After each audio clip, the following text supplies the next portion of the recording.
Believe it or not, but September 28th, early voting starts in the state of Illinois. That's when local elections officials are going to be sending out ballots to those who requested mail-in ballots. It's also when you can just go to your polling jurisdiction and, like, for instance, Sangamon County, it's the Sangamon County Clerk's office, and you can start casting your ballot as early as September 28th. Now, the election is November 8th.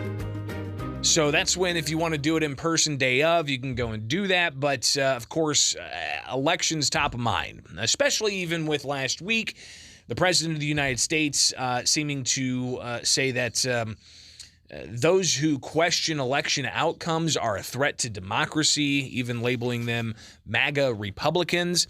But I think that there's an importance of always kind of poking at the election process and seeing where there are faults, because no election's perfect. There are all kinds of loopholes and pitfalls and a whole host of other things that can happen with elections. And the Heritage Foundation recently did a review of all 50 states in the District of Columbia election law, and they put out a list of who's got good election integrity and who doesn't. Illinois doesn't fare too well. On Friday, I talked with Zack Smith. He is a legal fellow with the Heritage Foundation, gave an overview of the Heritage Foundation's election integrity scorecard. Well, I think, first of all, I'd point everyone to Heritage Foundation's election scorecard. This is something that me and several of my colleagues spent really the past year and a half or so compiling. And what we did, we looked at the election laws in each of the 50 states and the District of Columbia, and we set out 12 broad categories where we thought were important for states to have a safe and secure electoral system. And underneath each of those 12 broad categories, we had subcategories, and we assigned points to them. And so basically what we did is we went through the election laws, the administrative codes, we talked to practitioners, we talked to election officials in each state, and we gave each state a score out of 100, and then we ranked them from 1 to 50 for the states, plus 51 when you include the District of Columbia, and we ranked them based on how well we thought they were doing to make sure their elections are safe and secure, and that their state officials are making it easy to vote and hard to cheat. Now, unfortunately, Illinois didn't do particularly well on this metric. They currently have 49 out of 100 points, and they're currently tied for 40th in the nation.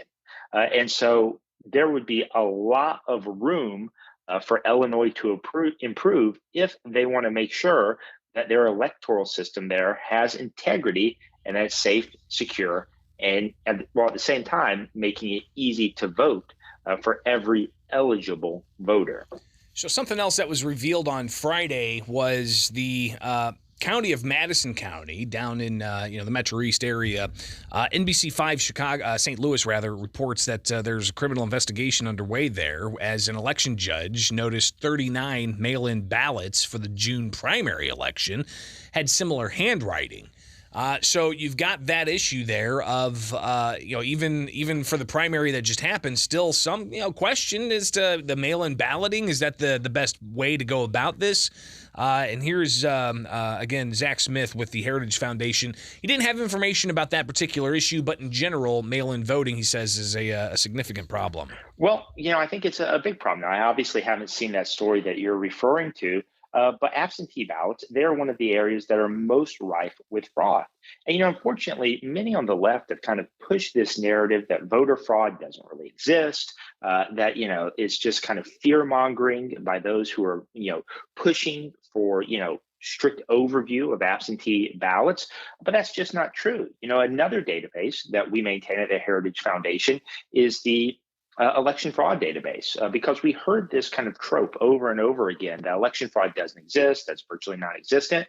And so, our database, our fraud database, is not exhaustive. It doesn't include every instance of voter fraud, but it does include many, many instances of verified voter fraud, which means there had to be a charge brought, there had to be some verified complaint of voter fraud.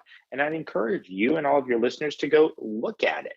But the sad reality is, voter fraud, it's often very hard to detect. Even when it is detected, it's often very hard to prosecute because keep in mind, prosecutors have to prove their cases beyond a reasonable doubt. That's the highest burden we know in American law. And many of the details and factual allegations can be difficult to decipher in voter fraud cases. But that's why it's so important to have many of these safeguards on the front end, the safeguards that we're advocating for in our election integrity scorecard, because fraud does happen. And when it does, it's very hard to detect, very hard to prosecute. And more importantly, when fraud's detected, that's after the fact. The election's often already taken place, someone's already in office. And so it's more important to get out in front of these problems before they ever even occur. So again, we're hearing Zack Smith. He is a legal fellow at the Heritage Foundation, a conversation I had with him on Friday. And in particular, he did mention the election fraud database that the Heritage Foundation has. And you can go there and look at some of the cases in Illinois. And the most recent ones they have are from 2018.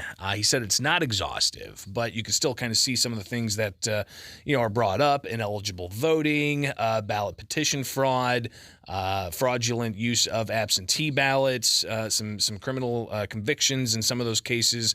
So again, that's something you can go check out, is the Heritage Foundation's election fraud database. But we were talking in particular about election integrity and how Illinois got 40th out of all the states. Now, no state or jurisdiction from the 50 states to the District of Columbia got a 100 out of 100.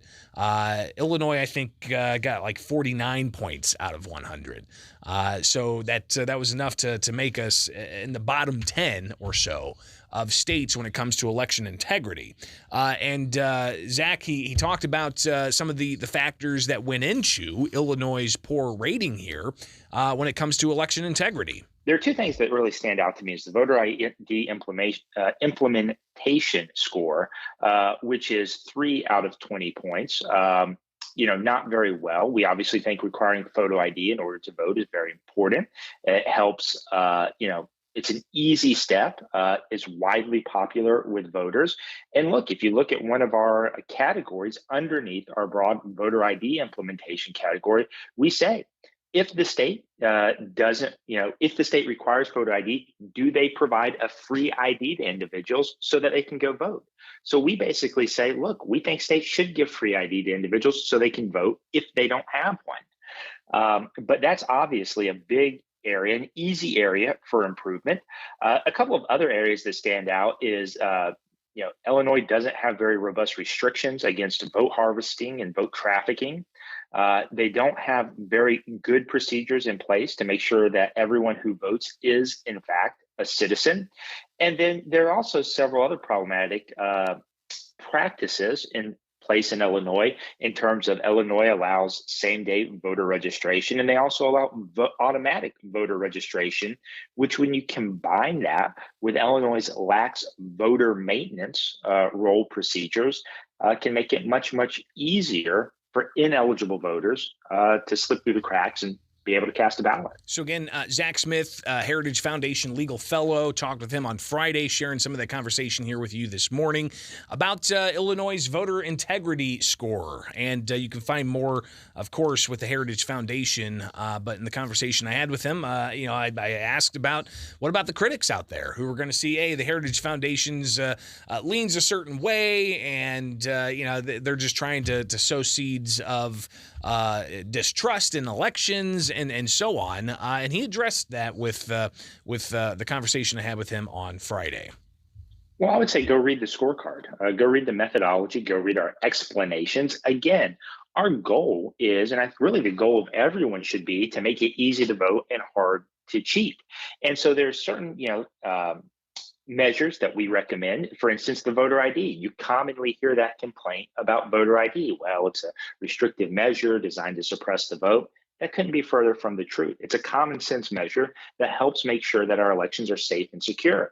And part of the reason we want to be sure that every eligible voter can indeed cast a vote, regardless of party affiliation, regardless of race, gender, anything like that. Every eligible voter should be able to cast a vote. And that's why we encourage states, look, if you're going to require photo ID, make available free IDs to individuals who might not otherwise have them so that they can go vote.